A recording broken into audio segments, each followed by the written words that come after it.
Boa tarde, sejam todos bem-vindos. Iremos iniciar nosso webinar sobre aspectos e impactos ambientais, perigos e riscos em saúde e segurança do trabalho. A apresentação do webinar será feita por Ana Maria Serrano. Ana Maria tem mais de 30 anos de experiência, com 15 anos como auditora e instrutora da DNVGL. Caso tenham perguntas, por favor, nos enviem pela janela de perguntas e respostas do lado direito da janela ou na janela de chat. As perguntas serão respondidas pela instrutora ao final da apresentação. Um bom webinar a todos. Boa tarde, então, iremos iniciar o nosso webinar sobre aspectos e impactos ambientais, perigos e riscos em saúde e segurança do trabalho, ok? Principalmente focando a identificação e os possíveis controles a serem aplicados para os aspectos e para os perigos e riscos. Bom, antes de iniciar propriamente dito o nosso material, somente uma apresentação da DNVGL. Ela é uma fundação norueguesa de 1864, onde no mundo ela tem mais de 300 escritórios, 100 países, em 100 países, mais de 16.500 funcionários, e hoje tem mais de 80 mil clientes.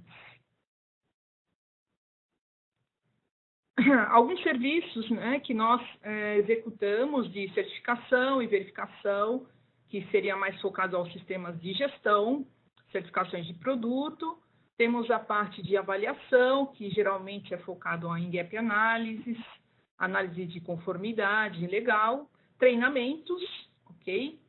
E assessoria também em sustentabilidade, onde é feito também a parte de assessorias, consultoria em sistemas de gestão e serviços para indústrias específicas, tais como alimentos, saúde, automotiva, etc.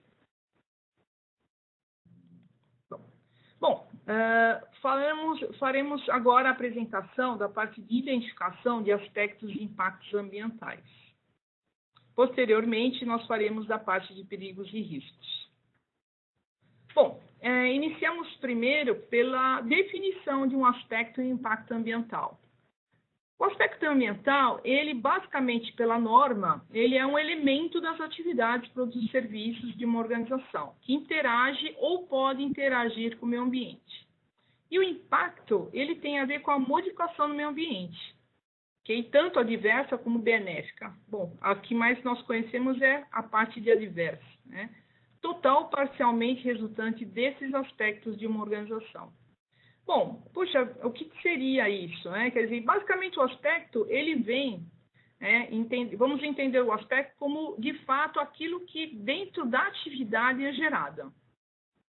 E o impacto, ela nada mais é o impacto do que o efeito daquele elemento que a gente está estudando. Okay? Então, eu tenho alguns exemplos no próximo slide, né? Temos aqui uma atividade de lavagem de utensílios, ok? Vamos lá. Aspecto. Dentro de uma mesma atividade, eu posso estar gerando N aspectos diferentes, como no caso, descarte de efluentes, que tem uma contaminação da água. Então, o impacto, já estou falando propriamente dito na parte de o efeito, quer dizer, eu tenho um aspecto, como a gente falou, é o elemento da atividade, ok? Quer dizer, aquela atividade gera aquele aspecto, e o impacto nada mais é do que a modificação no meio ambiente, ou aquilo que, de fato, o meio ambiente, ele interage, ou ele pode estar, de fato, sendo impactado. Um segundo aspecto, consumo de água, esgotamento de recursos, ok? Que seria a parte de impacto. Outro aspecto, consumo de energia, também, o impacto é o esgotamento de recursos. Então, para cada aspecto, eu tenho um impacto correspondente. Vamos lá para outra atividade, prestação de serviços de transporte de resíduos perigosos, que a gente muitas vezes pode até conhecer como um aspecto de influência, muitas vezes, que é gerado por uma atividade que é contratada pela organização. Então, um aspecto que nos preocupa é o vazamento de produtos, ok? Que pode ter um impacto na contaminação da água e solo. Outro aspecto relacionado a essa atividade, quer dizer, a mesma atividade de emissão de fumaça preta, que eu tenho proporcionalmente um impacto de contaminação do ar. E outros, como eu falei, outros aspectos. Eu posso ter descarte de pneus usados, ok? São vários aspectos, como eu falei, de cada atividade, produtos e serviços. O importante é que a gente sempre entenda que o importante é executar um grande inventário das atividades, produtos e serviços que a organização ela trabalha. E, lógico, principalmente focando o escopo pelo qual ela é certificada, ou ela, dentro da 14.000, lógico, tem que ser definido escopo da certificação. Então, dentro desse escopo, é o que nós vamos fazer toda a parte de levantamento de aspectos ambientais. A cobertura dos aspectos ambientais. Então, é bastante importante esse slide, porque, de fato, como eu falei, pela norma, nós precisamos levantar todos os aspectos ambientais das atividades, quer dizer, atividades, tarefas, subtarefas, produtos, né? Quer dizer, que principalmente empresas que têm ou que fornecem dentro do escopo, fornecem bens, né? É importante a gente entender o que é o produto, quer dizer, tanto nós vamos falar de ciclo de vida, e essa parte de ciclo de vida, para quem fornece um produto, de fato, nós vamos entender. Então, desde a concepção desse produto até, de fato, a forma que ele vai ser exposto ao meio ambiente. E a parte de serviços. Então, serviços, tem muita empresa que tem dentro do escopo não só a fabricação de um produto, mas também algum serviço que está associado àquele escopo. Ou muitas outras empresas que têm a prestação de serviços de manutenção, elétrica, construção civil. Então, depende um pouco do escopo, a gente vai ter que explorar bem a parte de levantamento de aspectos e impactos dessas atividades, produtos e serviços. Então, dentro sempre dessas atividades, né, e tendo um foco com relação a alguns aspectos importantes: a ar, água, solo, resíduos, transporte, utilização de recursos, como nós falamos, recursos, consumo de água, energia, a parte de ecossistema, projeto, utilização de produtos, e, inclusive, aspectos indiretos, que são principalmente focados a fornecedores. E outros aspectos que são de ruído, vibração, poeira. Então, tanto os aspectos embaixo, que a parte de situações de controle de influência, ela está bem focado a parte de prestadores de serviços. O que a 14.000 ela entende que nós precisamos fazer todo um levantamento de aspectos ambientais, que são controle, que a gente fala, controle direto, que são aspectos que a própria empresa trabalha, que ela própria controla. E os de influência que ela diz, que é o que está dentro do texto da 14.000, que é o levantamento de aspectos, tem a ver principalmente com a prestação de serviços ou contratos, prestação de serviços que a empresa ela determina, ok? Ou que ela compra. No caso, um transporte de passageiros, um transporte de resíduos perigosos, lavagens de panos, lavagem de uniformes, usinagem externa, quer dizer, muitos serviços, pintura externa, muitos serviços que são terceirizados hoje e que possam ter um impacto ambiental, eles devem também ser identificados. Isso é muito importante, porque existem muitas falhas nas identificações de aspectos e impactos ambientais que são de influência, que é o que eu falei, são de aspectos relacionados a terceiros. Não podemos esquecer também o levantamento de aspectos ambientais relacionados ao passado, quer dizer, passivos ambientais, que são muito importantes, principalmente quando se inicia uma certificação.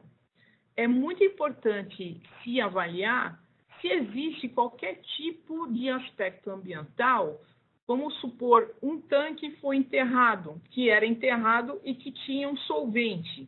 Okay? Isso pode ter deixado um passivo ambiental dentro da organização. Né? Ou uma atividade de pintura ou galvanoplastia, ou que tinha, de fato, ou que pode ter um impacto passado, quer dizer, não existe mais essa atividade, mas é importante que a empresa ela levante esse tipo de aspecto para que a gente possa entender se de fato isso existiu ou pode ter existido uma contaminação. Isso, lógico, que tem que ser tratado, tem que ser levantado para que a gente possa fechar também esse tipo de levantamento de passivos ambientais.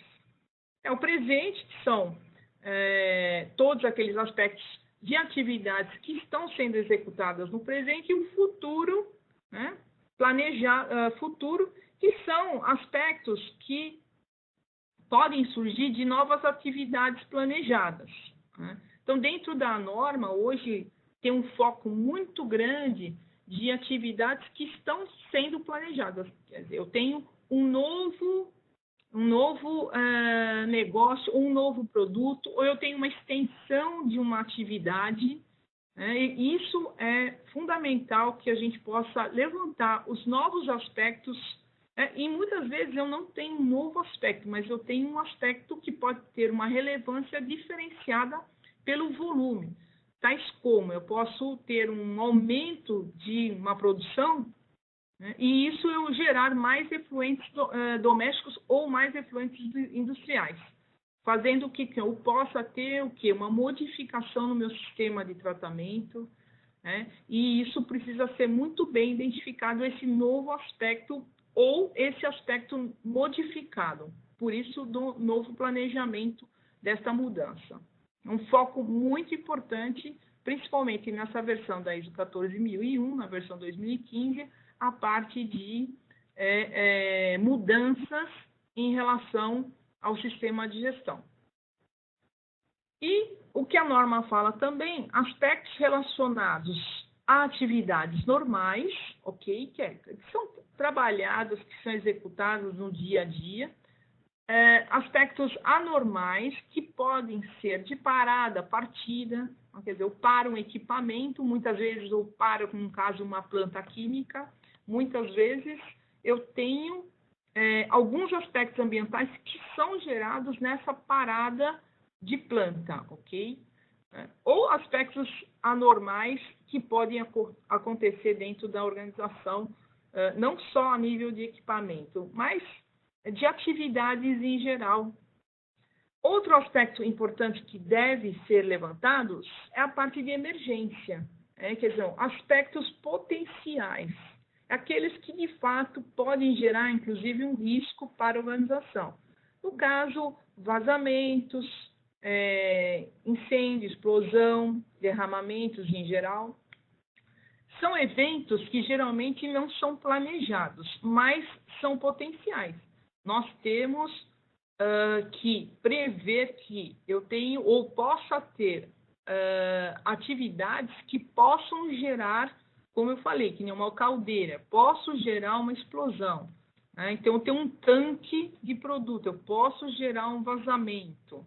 Né? Eu tenho uma reação, eu tenho um reator, eu posso gerar uma explosão. Né? Então, tudo que eu tenho uma possibilidade, ou pode ter, isso é importante em função até de se evitar os grandes acidentes ambientais que ocorreram, ou que ocorreram principalmente na década de 70, 80. Né? Pela falta de identificação, pela falta de entendimento do que seriam esses aspectos de impactos ambientais.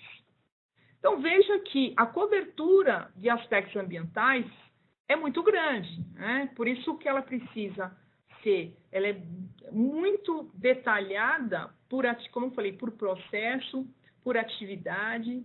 E eu tenho, olhando um pouco até o slide anterior, eu tenho, nunca esquecendo, que eu tenho aspectos de saída, que são, no caso, que são provenientes de uma atividade, e tenho também aspectos de entrada, no caso de consumo, né? Quer dizer, o uso, consumo de produtos e insumos. O próximo slide fala, além de toda essa parte de identificação que nós falamos e todos os pontos que são importantes da identificação de um aspecto ambiental, eu também tenho uma questão muito relevante dentro da 14.000, que é fazer o levantamento de aspectos ambientais considerando o ciclo de vida, considerando, okay? Não é uma análise de ciclo de vida, e sim considerar o ciclo de vida dentro do sistema de gestão. O que é esse ciclo de vida? São estágios consecutivos, né, que tem bem a conceito dentro do que está na norma. Estágios consecutivos e encadeados de um sistema do produto ou serviço, desde a aquisição da matéria-prima ou de sua geração, a partir de recursos naturais até a disposição. Então, veja que é o que a gente fala. Então, desde o berço ao túmulo, quer dizer, desde que nasce o produto até a disposição final. Quer dizer, até a preocupação com aquele produto até o pós-uso, né? E na nota 1, está muito bem explicado o que de fato a gente pode estar abrangendo. Que é, então, desde a aquisição da matéria-prima, projeto, produção, transporte, entrega, uso, tratamento pós-uso e até a disposição final. Então, muitas vezes, depende do produto, até uma logística reversa, até por força da Política Nacional de Resíduos Sólidos. Dentro do próximo slide, nós temos aqui um ciclo de vida, né? Que é mais uma figura bastante interessante, onde a gente entende, quer dizer, quais são as preocupações dos meus aspectos ambientais, quais são os meus principais fornecedores, né, ou serviços que possam ter um impacto dentro desse ciclo de vida. Transporte, quer dizer, como é que é a contratação de transporte? Tudo isso, a gente fala muito daqueles aspectos de influência que eu já comentei, né? São aspectos de influência, mas são aspectos que devem ser levantados dentro da estrutura dessa perspectiva do ciclo de vida. Outro ponto é a própria manufatura, quer dizer, a própria produção ou serviço, quer dizer, dentro do escopo que é certificado. Embalagens, ok? Até a questão do uso e até a disposição final. Então, veja como é que a gente pode estar levantando, né, toda essa parte de aspectos ambientais e essa preocupação com aspectos fora do nosso escopo. Quer dizer, eu tenho um escopo, né, dentro daquilo que vai ser, de fato, certificado, mas a nossa preocupação ela é um pouco mais ampliada. Então, desde até a produção, até de como eu faço a concepção de um produto, quer dizer, que tipo de matéria-prima que eu posso estar utilizando, quais são aquelas que impactam, eu vou usar muita água, muito recurso, né? Então, desde a concepção do produto até toda a parte de transporte, manufatura, embalagens, uso, pós-uso. Então, ficou bastante interessante essa nova fase da 14.000, onde fala que a gente, de uma certa forma, precisa ter esse levantamento focando essa perspectiva do ciclo de vida. Bom, definindo os aspectos ambientais, um ponto muito importante é definir quais são aqueles que são significativos, né? Aplicando um critério ou mais de um critério para eu poder fazer essa redução. Quer dizer, é lógico, eu preciso levantar, né, primeiro, como eu falei, fazer todo um inventário para depois eu começar com um critério a fazer, de fato, uma peneira. Quer dizer, eu preciso entender quais são aqueles que são os mais significativos. Isso vai ser bastante relevante dentro do sistema de gestão ambiental, porque é lógico que a norma ela vai estar trabalhando muito mais com esses aspectos significativos a nível de prioridade, lógico, os outros aspectos eles podem ser tratados, mas o foco maior vai ser naqueles que tiverem maior significância. Com exceção daqueles aspectos que foram levantados, mas que, vamos lá, que não tem significância alta, mas que tem uma legislação envolvida, né? Quer dizer, eu posso ter, vamos supor, um descarte de pneu. Posso descartar um pneu uma vez por ano, ok? Muitas vezes, dentro da minha classificação, do meu critério adotado de significância, ele não é significativo, porque ele, às vezes, até pela quantidade, pelo tipo de resíduo, ele acaba não sendo significativo. Mas, como ele tem uma legislação envolvida, aquela legislação ela tem que ser aplicada.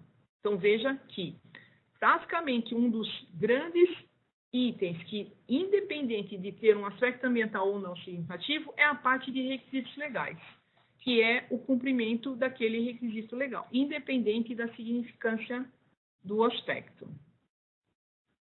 Bom, alguns níveis, como é que nós podemos aplicar alguns critérios de significância em relação aos nossos aspectos? Isso é bastante variável, muito variável, até porque depende muito do tipo da organização, né?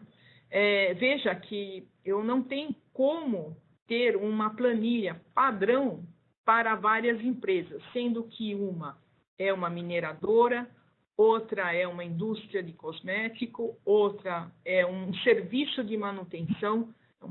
O nível de significância e o tipo de critério a ser adotado são completamente diferentes. Por isso, dá grande importância de cada empresa determinar o seu critério específico.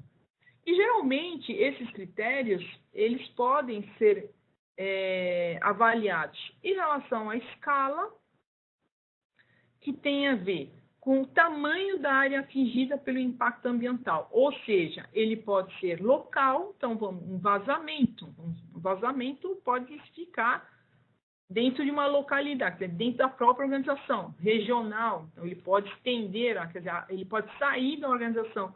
Ele pode até ser algo global, como no caso o uso de um CFC. Então, no gás, o CFC, que é um clorofluorocarbono, que tem a ver mais com o uso desses componentes, desses produtos químicos que destroem a camada de ozônio. Então, veja, eu posso usar um produto hoje aqui, em São Paulo, e destruir a camada de ozônio em vários quilômetros daqui. É por isso que ele pode ter um impacto mais global. Então, um dos níveis e critérios importantes para determinar a significância é a questão da escala, quer dizer, a escala de abrangência, quer dizer, o tipo de área, né, o tamanho, a extensão pela qual a área vai ser atingida pelo aquele impacto ambiental. O segundo critério tem muito a ver com a severidade, que é a severidade baixa, média e alta, vamos supor, né? São relevantes temas como concentração, toxicidade, volatilidade, a severidade propriamente dita, quer dizer, a intensidade pelo qual ele irá impactar o meio ambiente. Quer dizer, o primeiro é a escala, a extensão onde ele estará, né? A severidade é o quanto de fato ele pode impactar. Vamos supor, um resíduo perigoso, um classe 1, ele tem uma toxicidade muito maior do que um resíduo classe 2, que é um resíduo um pouco mais, sei lá, de um material orgânico. Ok, ele tem a sua concentração, ele vai ter a sua toxicidade, mas diferente do próprio classe 1, que dentro da própria NBR 10.004, ela tem toda uma classificação, e aí é muito claro a severidade de um resíduo classe 1 e um resíduo classe 2. Okay? Então, isso pode ser como no nível de um efluente, ou nível de uma emissão atmosférica. Quer dizer, de novo, quer dizer, eu posso ter uma emissão atmosférica, né, que é, de fato, um CO2, um CO, quer dizer, eu posso ter também, no caso de um clorofluorocarbono. Então, depende um pouco do tipo de severidade do tipo de concentração que aquela atividade pode estar emitindo ou daquele aspecto ambiental. Outro ponto importante é a própria probabilidade de ocorrência, quer dizer, quantas vezes ele ocorre, né, em determinado período. Tudo bem, eu posso ter uma emissão de um aspecto ambiental, mas muitas vezes ele ocorre uma vez por ano, ok? Então, a probabilidade da ocorrência pode até ser até focado no caso de vazamentos, que são aspectos mais potenciais, até dados históricos que a gente tem com relação a esse aspecto ambiental. Com isso, né, nós podemos aqui fechar um critério, né, de significância, né, para que eu precise, de fato, enxergar quais são os meus aspectos ambientais significativos. Agora, uma ressalva com relação ao nível de significância dos aspectos. Quando planilhas que não dão nenhum aspecto ambiental significativo, né, com certeza eu tenho uma inconsistência dentro desse tipo de critério de significância, ok? Um segundo nível de significância que pode também ter uma certa inconsistência é quando, dentro desse critério, se é inserido se a legislação. Quer dizer, tem organizações que têm assim, uma planilha onde tem todos os critérios e no final tem uma pergunta: tem uma legislação envolvida? Se tem, é significativo. Então, basicamente, todas acabam sendo significativas, né? Então, nós temos planilhas que têm os extremos, né? Planilhas que o critério é o contrário, quer dizer, não tem nada de significância, que é impossível, ok? Então, dentro de um sistema de gestão, não tem como, né? É importante que a gente referencie aqueles mais significativos para cada segmento. Por isso, mais uma vez, que o critério tem que ser bem proporcional ao tipo de negócio, ok? Como eu falei, outra disparidade é quando você tem um nível de significância que é tudo significativo, né? Então, eu posso ter um mapeamento de 1.000, 2.000 aspectos ambientais, dependendo do nível, do tipo de complexidade da organização, o nível, né, de aspectos que é levantado é muito grande, né? Por isso que é importante pelo menos eu começar a trabalhar com aqueles que têm maior relevância dentro do sistema de gestão ambiental e dentro, lógico, da questão dos impactos que aquilo pode prover para a organização, né? Que hoje, incluindo a parte de riscos, quer dizer, dentro da nova versão, a gente vai estar falando de riscos, por isso que eu preciso mais ainda entender qual é o nível de significância de muitos aspectos, principalmente que podem gerar riscos, que são aqueles mais focados, inclusive, em incêndio, explosão, o quanto, de fato, eu enxergo aquilo que é um risco, né, dentro da organização, porque isso pode dar, tanto eu posso ter um efeito bastante negativo para a imagem da organização, em função de acidentes ambientais que possam ocorrer. E, com isso, né, tendo todo um levantamento de aspectos ambientais, o que nós temos? Dentro do 8.1, nós começamos a enxergar quais são os controles a serem determinados em função dos meus aspectos ambientais significativos. Então, os controles, eles podem seguir uma hierarquia. Então, hoje, na 14.000, eles sugerem, então veja que eles não usam devem, né? Diferente da OHS 18.001, que a gente vai falar da hierarquia de controle, mas que deve ser usada. Conclusão, é obrigatório. Na 14.000 não é obrigatório, mas na OHS 18.000, na parte de perigos e riscos, sim, é obrigado a utilizar a hierarquia de controle. O que seria essa hierarquia? Vamos pensar muito na principal forma de controle, e lógico, eliminar, né? Eliminar, substituir, eu posso substituir um material pelo outro, né? Ou controles mais administrativos, que é treinamento, procedimentos operacionais, Eles podem ser usados individualmente ou em conjunto. Quer dizer, quanto mais controle, melhor, né? Quer dizer, mais eu posso reduzir o nível de impacto ao meio ambiente, né? Ou, de fato, tentar eliminar o meu aspecto ambiental, principalmente quando da determinação de algum objetivo e meta, alguma melhoria dentro da organização. Eu também posso estar focando outras fontes importantes para o controle, que está relacionada à parte de requisitos legais. Então, é bastante importante a parte de não só o levantamento. Então, dentro do PDCA, na 14.000, duas partes muito relevantes é a própria identificação de aspectos e impactos e a determinação dos seus requisitos legais, que tem a ver com os seus aspectos ambientais.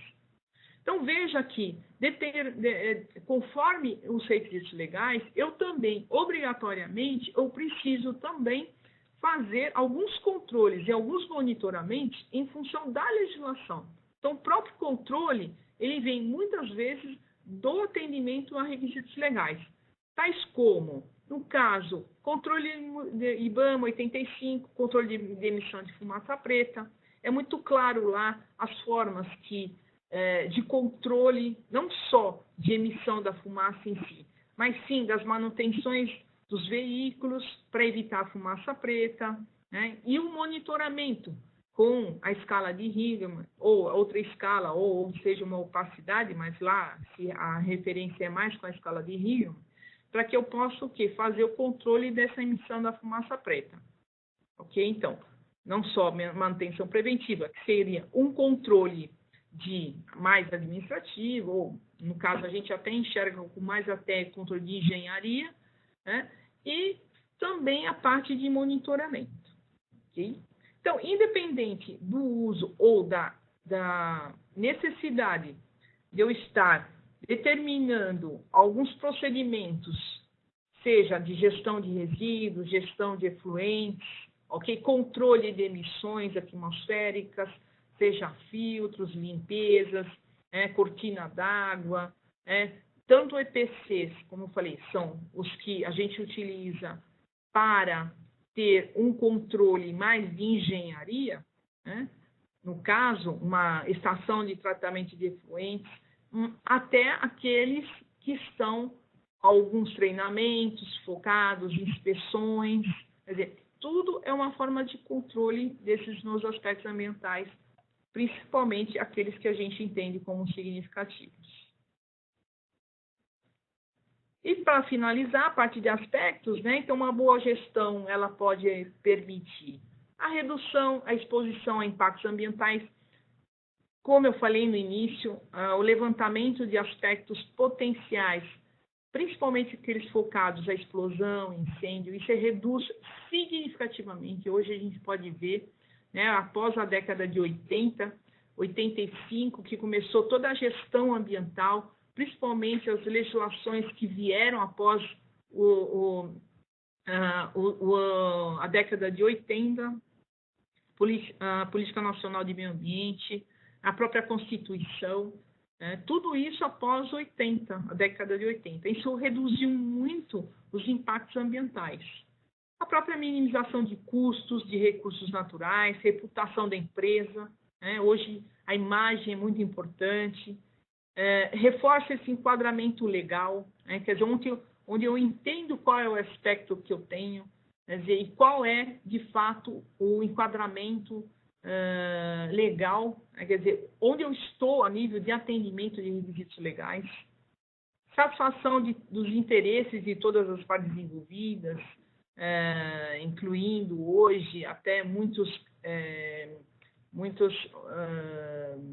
partes interessadas, comunidade, investidores, ganhar reconhecimento internacional e também melhora esse potencial de marketing. Então, a boa gestão ela permite isso e muitos outros pontos positivos, ok? Bom, agora a gente fala um pouquinho da parte de perigos e riscos. Bom, e a gente começa também, né, dentro da mesma lógica da parte de aspectos e impactos, nós começamos um pouco pela pela definição, quer dizer, qual é o conceito de perigo, qual é o conceito de risco. O conceito de perigo é sempre uma fonte ou uma situação ou um ato com potencial para provocar danos ao ser humano em termos de lesão ou doença, ou uma combinação desses. Então, quer dizer, eu tenho uma fonte, eu tenho uma exposição a um agente químico, eu tenho um equipamento que pode me gerar um perigo, eu posso estar fazendo um ato, né, que isso pode me ocasionar uma doença ou uma lesão.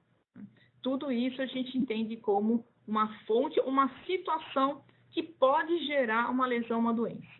O risco já é um resultado. Né? Muitas que já entendem como risco que é o dano em si, não. O risco é um resultado da probabilidade de ocorrência de um evento, né, ou uma exposição perigosa com a gravidade, quer dizer, é o P vezes o G, quer dizer, probabilidade versus a gravidade da lesão que pode ser ocasionada pelo evento ou exposição. Então, é bem bacana a gente entender esse conceito, até porque eu preciso fazer o quê? Uma avaliação de riscos, né? Como diz a OHS 18001. E a avaliação de risco eu tenho que avaliar esse risco, que é a probabilidade de ocorrência versus a minha gravidade ou a minha severidade, mas levando em consideração o controle já existindo e decidindo se o risco é não aceitável. Quer dizer, hoje eu tenho uma situação, eu tenho uma fonte, eu tenho um perigo, eu tenho uma avaliação de risco, onde eu tenho que inserir os meus controles a princípio, ok? Que basicamente uma boa parte das planilhas inserem já os controles existentes. E o risco aceitável é o risco que foi reduzido ao nível que ele pode ser tolerado, levando em conta as suas obrigações legais e a sua própria política de saúde e segurança. Quer dizer, o que eu digo eu posso fazer um trabalho em altura, lógico, e o risco ele é aceitável perante a uma série de controles, principalmente em função de uma NR35, ok? Então, por isso que a gente fala, levando em consideração muitas obrigações legais que estão claras nas próprias legislações. Então, veja que eu tenho uma tabela, é só um exemplo, da identificação, né, de perigos, avaliação de riscos e a determinação de controle. Então, veja que eu tenho uma atividade, então, atividade fonte ou uma situação, como diz o próprio conceito de perigo, eu tenho lá uma atividade de pintura líquida de peças. Qual é o perigo dessa pintura? Ou os perigos, quer dizer, eu também, como no caso de aspectos ambientais, eu tenho atividades que eu tenho uma série de perigos de uma só atividade, ok?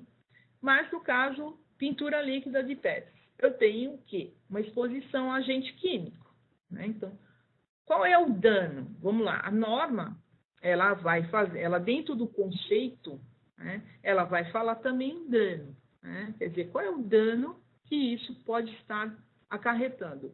Problemas respiratórios ou uma intoxicação. Aí nós começamos a fazer justamente essa avaliação de risco, que pode ser, que é o que a norma fala, da probabilidade versus a severidade. Então, a frequência pelo qual, né, ele ocorre. Então, pode ser diária, mensal, anual, quer dizer, de novo, a parte de critérios, isso, cada empresa ela vai ter que determinar em função do tipo de negócio que ela exerce. E a severidade. Então, vamos lá, que eu coloquei também média, baixa, média ou alta. Então, eu coloquei como alta. Aqui, dentro dessa coluna, que é o nível de controle, conforme a hierarquia, que é um pouco diferente da 14.000. Na 14.000, espera-se, né, que você tenha controles baseado, né, mas não é obrigatório. Na OSAS é obrigatório. Então, a gente colocou aqui o que seria esse nível de controle conforme a hierarquia. Então, veja que para cada perigo levantado, nós vamos avaliar o nível que é a avaliação do risco e vamos enxergar quais são os controles que existem hoje dentro da minha organização. Então, vamos lá. Eliminação não aplicável. Muitas vezes não tenho como não eliminar esse perigo. Substituição. Também, muitas vezes não tenho. Controle de engenharia. Ah, não, eu tenho um sistema de cortina d'água, ok? Que é um EPC, quer dizer, um equipamento de proteção coletiva. Legal, isso é um controle de engenharia. Então, entenda esse controle de engenharia. Todo EPC, manutenção preventiva, bloqueios físicos. Então, basicamente, NR12, que é onde tem controles de bloqueios físicos, tem cortinas de luz, bloqueios em geral, que, de fato, dificultam que aquele perigo possa estar exposto para o funcionário. Aí temos um outro nível de controle, que é administrativo, alerta ou sinalização. O que seria isso? Treinamentos, procedimento em geral, DDS, diálogos informais, inspeções de segurança. Todos os programas de gestão estão na parte de sinalização, controles administrativos. E o último, EPI, então máscara para solvente. Então, veja que, para esse perigo, nós temos 3 controles. Entenda também que o EPI ele não poderia ter, dentro do critério, o mesmo peso que um controle de engenharia. Porque você imagina essa mesma situação de um funcionário numa pintura exposto a um agente químico, um solvente, no caso, principalmente, solventes aromáticos, seja um solvente, um tolueno, um benzeno, que é muito comum, que são agentes de pintura líquida. Então, veja que se ele não tem um sistema de engenharia, de controle de engenharia, que é o EPC, que é o que garante tirar todo esse solvente do rosto do funcionário. Quer dizer, ele somente com EPI, um procedimento, será que o nível aqui, o resultado do risco seria tolerável da mesma forma? Com certeza não. Então, a planilha ela deve, de fato, representar a criticidade do agente exposto, daquela situação, do perigo que foi colocado. Então, veja que aqui eu tenho que, de uma certa forma, deixar claro se o meu risco é aceitável ou não. É o que a norma pede, ok? Qual é o nível? Então, se eu entendo que com os controles hoje, o nível é tolerado, quer dizer, a minha exposição ela é perigosa, mas ela é tolerável porque eu tenho N controles, muito bom. É aqueles controles que devem funcionar efetivamente, ok? Caso de como prejudicial, que é o segundo nosso exemplo, que pode ser uma manutenção do telhado. Então, veja que é uma situação, ok? Pode ser até de uma manutenção que seja preventiva ou não. Pode ser de uma atividade rotineira ou não rotineira. Inclusive de terceira ou não. Isso difere muito, porque esses controles deveriam ser influenciados pela organização com relação aos terceiros. Por isso que nós temos também que identificar atividades não rotineiras, não só as rotineiras, mas não rotineiras e outras situações que podem gerar riscos dentro da organização. Então, veja que um perigo dentro da minha atividade de manutenção do telhado é o trabalho em altura, okay? Acima de 2 metros. Eu posso ter como um dano, lesão grave, morte, que o meu resultado, eu posso ter o que aqui? Eu não tenho como eliminar, substituir, não tenho nenhum controle de engenharia, que é uma linha de vida ou algo parecido, ou muitas vezes um equipamento, uma plataforma lavatória, que muitas vezes é muito utilizado para trabalhos de alturas. No caso, não existe. No caso administrativo, é um treinamento em trabalho em altura, conforme tudo bem, conforme a legislação, trabalho NR35 e cinto de segurança. Então, veja que o resultado, ele deu como prejudicial, né? Que é só uma simulação, uma possível simulação. Sendo prejudicial, quer dizer, quais são os outros controles que eu devo ter em função do meu resultado? Quer dizer, a norma, ela deixa claro que você precisa, que a organização precisa entender o que é de fato o risco aceitável dentro da organização. Então, veja que na primeira situação, o risco ele é mais aceitável, né? Ele é tolerável. E o segundo, ele já é mais prejudicial. E quais são os outros níveis de controle que eu preciso fazer para que ele possa tornar como mais um nível tolerável? Então, é bastante bacana essa avaliação, porque, de fato, a gente coloca aquilo que, de fato, eu tenho, ou a própria organização tem de controle, e aquilo que, de fato, fica muito claro, aquilo que, de fato, o funcionário está exposto ainda. Quer dizer, quais são os controles que ainda faltam ou que são necessários para tornar aquele risco mais aceitável.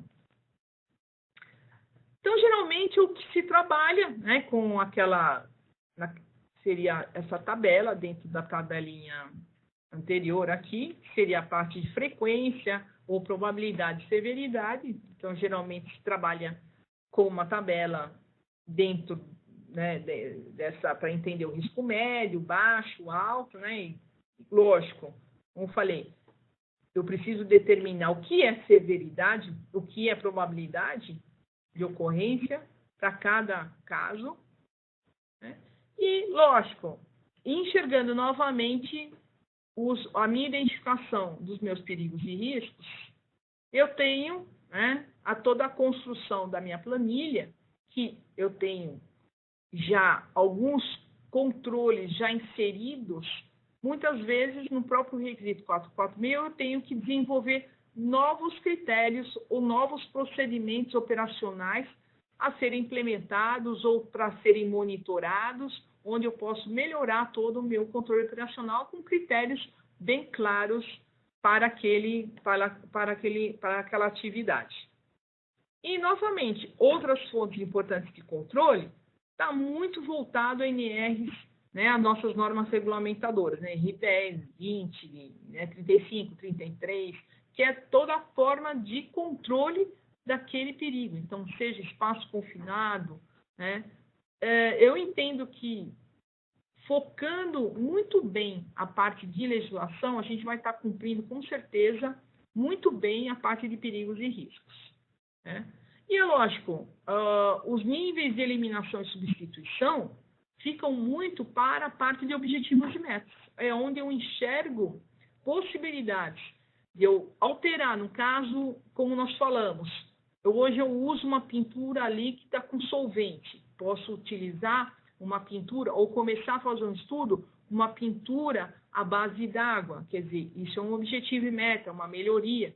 Eu posso substituir, quer dizer, eu estou num nível muito melhor, né, até chegar a uma eliminação. Muitas vezes eu elimino a pintura líquida com o quê?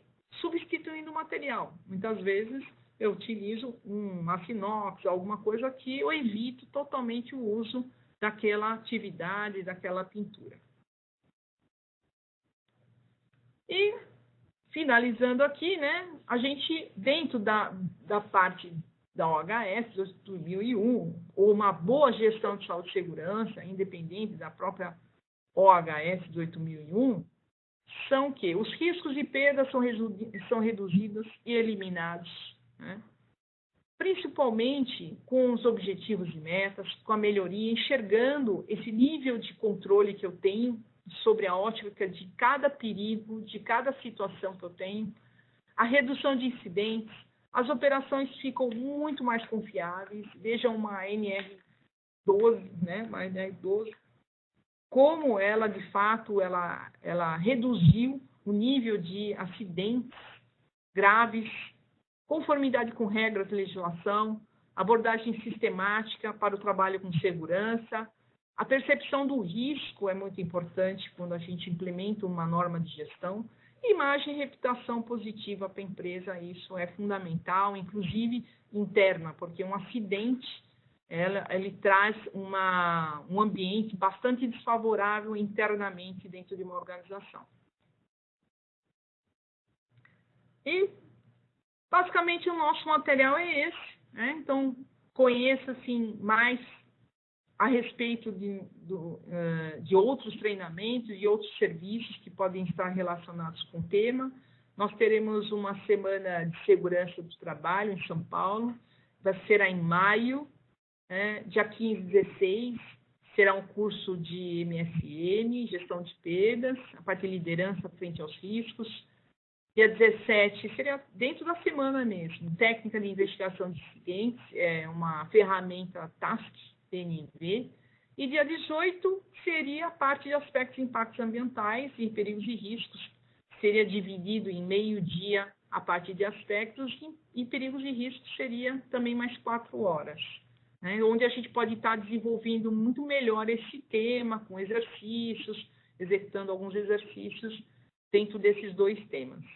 E temos também o suporte em consultoria, em aspectos de impactos, perigos e riscos, não só gap análises, mas toda a parte de levantamento, RASOP, que são ferramentas específicas de levantamento de riscos, que são oferecidos pela DNV, ok? Então, obrigado a todos e ficaremos aí para alguma pergunta que for necessária. Aí temos uma pergunta do Danilson Cicarelli. Quais as providências ambientais que tenho que tomar frente a um poço artesiano que não estou utilizando mais em minha indústria? Se você não está utilizando mais esse poço artesiano, você vai ter que falar com o órgão ambiental para poder fazer o tamponamento dele. Porque se você deixar aberto, pode ter alguma contaminação, e isso pode reverter para um problema mais grave para você. Se você não for mais usar, faça o processo de tamponamento, ok? Malberto Bertini Franco. Para passivo ambiental, basta a empresa elaborar a declaração de que o site não tem nenhum tipo de passivo? Sim. No levantamento de aspectos de impactos ambientais, com certeza, a parte de passivos, quando a empresa, de fato, ela entende que ela não tem, ou não teve nenhuma atividade que possa ter gerado um passivo ambiental do tipo, como eu falei, um tanque enterrado, diesel, porque antigamente tinha muitos tanques a diesel que eram enterrados, algumas atividades, principalmente que tem solvente clorado, tricloretano, tricloetileno, solventes em geral, pintura, são muitas atividades que a gente sabe que de fato existem.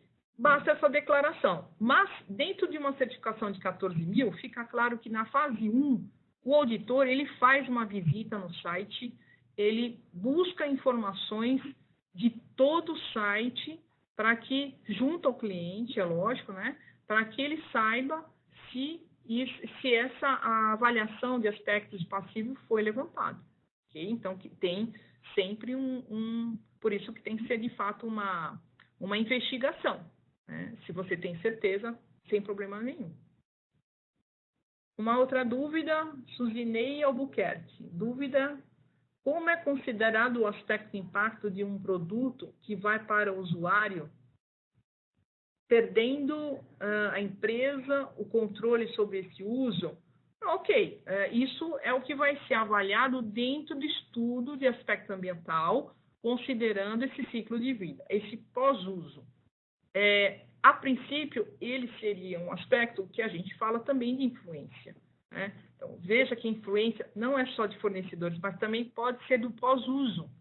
Quer dizer, dentro do pós-uso, eu posso ter uma embalagem onde eu posso colocar, ou eu posso determinar dentro do meu sistema de gestão, algumas formas de influência, tais como produto reciclável, informações no rótulo, posso ter posso fazer algum tipo de logística reversa, como muitas empresas fazem, locais de recolhimento, né, que é onde ela pode fazer algum trabalho nesse sentido. Por isso do levantamento. Né? Hoje se espera que a empresa ela possa pensar um pouco mais. A gente sabe, lógico, que no dia a dia, possivelmente muitas empresas não vão conseguir trazer ou fazer uma logística reversa, mas com certeza elas podem fazer outro tipo de influência ou um recolhimento face. Muitas empresas hoje, como no caso de pneu e outras indústrias, que têm comitês, que fazem comitês com várias empresas dentro do mesmo negócio. Então, tem outras possibilidades para você poder trabalhar, ok? Cláudia Queiroz, preciso considerar o ciclo de vida em todos os aspectos ambientais? Ou pode ser só nos significativos? Não, na realidade, primeiro você levanta os aspectos ambientais, determina o critério e avalia a significância. Vai ser mais fácil, porque na realidade você pode ter aspectos ambientais que estão dentro do ciclo de vida, ok? Mas que dentro da sua ótica de significância eles nem são significativos. Por isso que o ideal é que você não veja pelo contrário, faça primeiro todo o levantamento dentro do ciclo de vida, faça a classificação e é o que eu falei, vai ter. É como a gente falou, bem, você vai fazer uma avaliação de transporte de produto perigoso. Legal, tudo bem, eu posso ter um pneu, eu posso ter emissão de fumaça preta. Tudo bem, às vezes o pneu não é significativo, mas o aspecto ambiental de emissão de fumaça preta, dentro do meu critério, é significativo. Então, muitas vezes você vai fazer influência em cima daquele que deu significativo, dentro do ciclo de vida, ok? Fernanda Hutzen.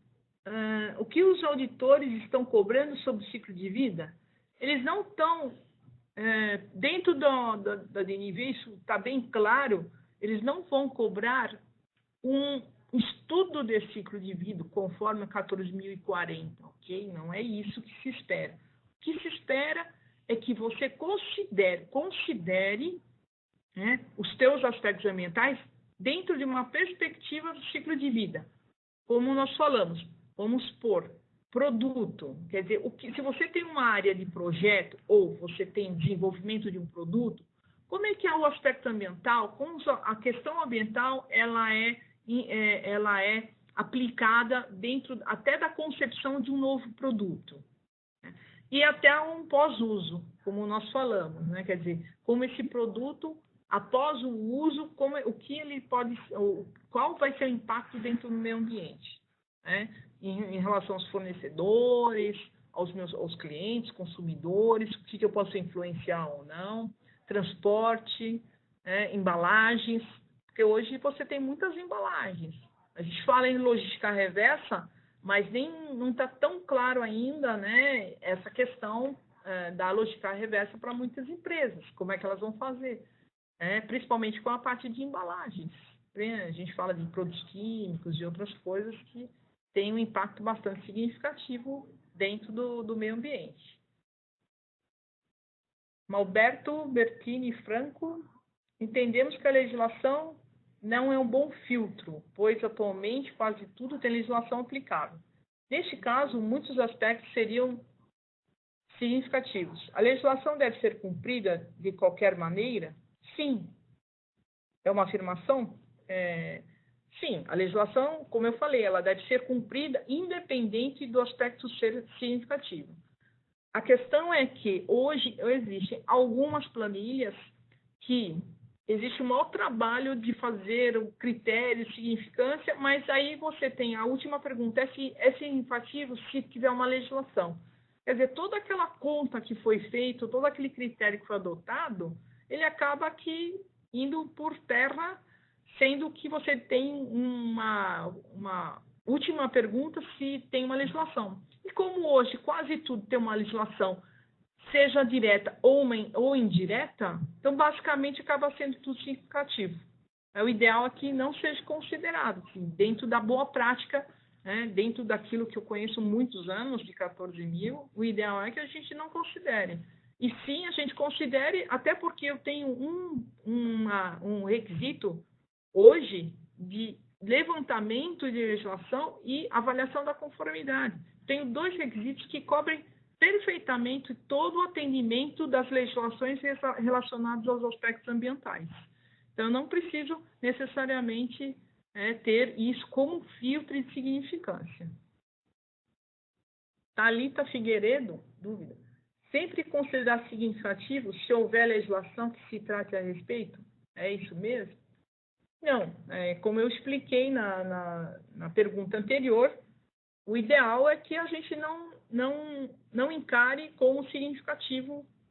Porque se você for falar, vamos lá, de resíduo, um resíduo classe 1, resíduo classe 2, as duas têm legislação.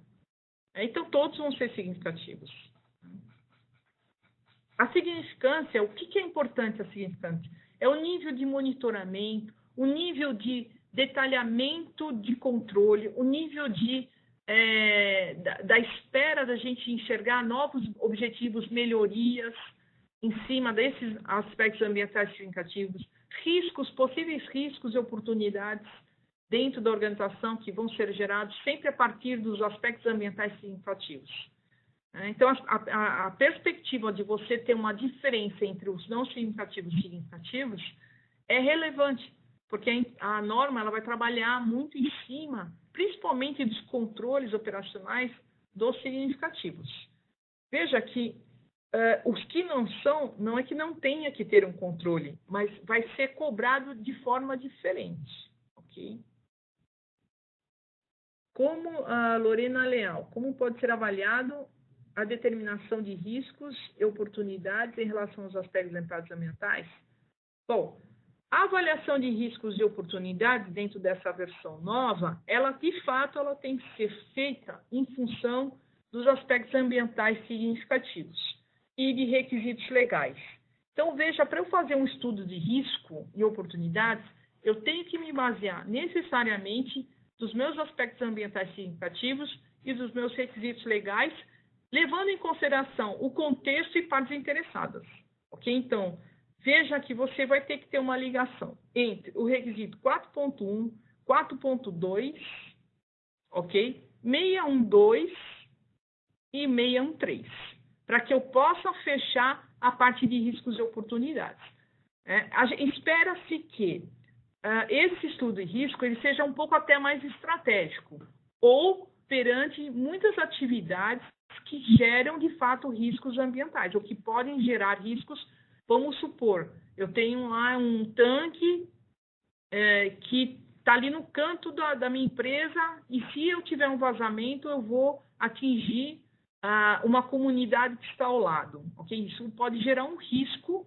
Okay? É um risco dentro da planilha, a princípio, pode ser um aspecto ambiental significativo, mas também pode existir um risco que está ligado com o contexto dentro da organização, ou pode ter um possível vazamento e automaticamente influenciar uma parte interessada, que é a comunidade, a própria organização, contaminando o solo, ou eu tendo, de fato, uma contaminação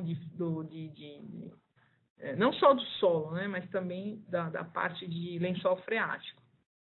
Essa relação que você precisa estar determinando.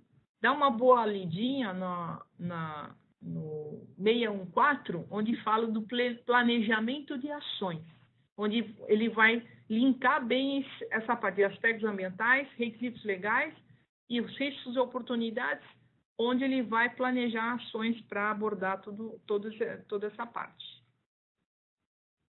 Leandro Silva.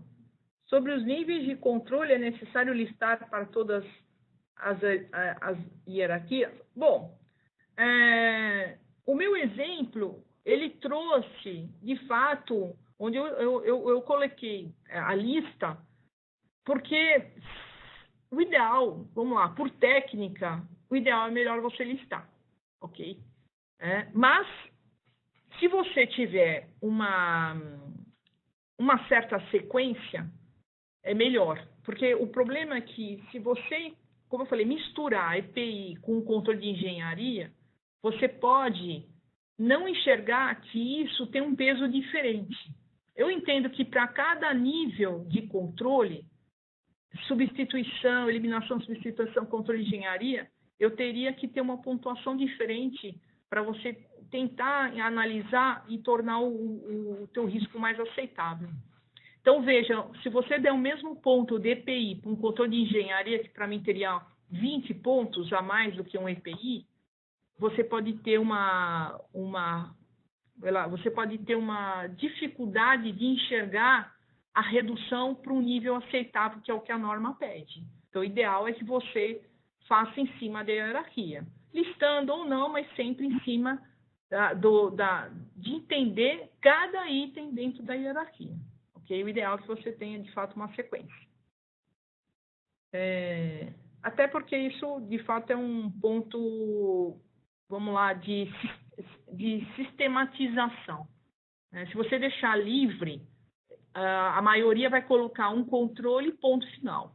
Não vão pensar dentro da hierarquia. Ok?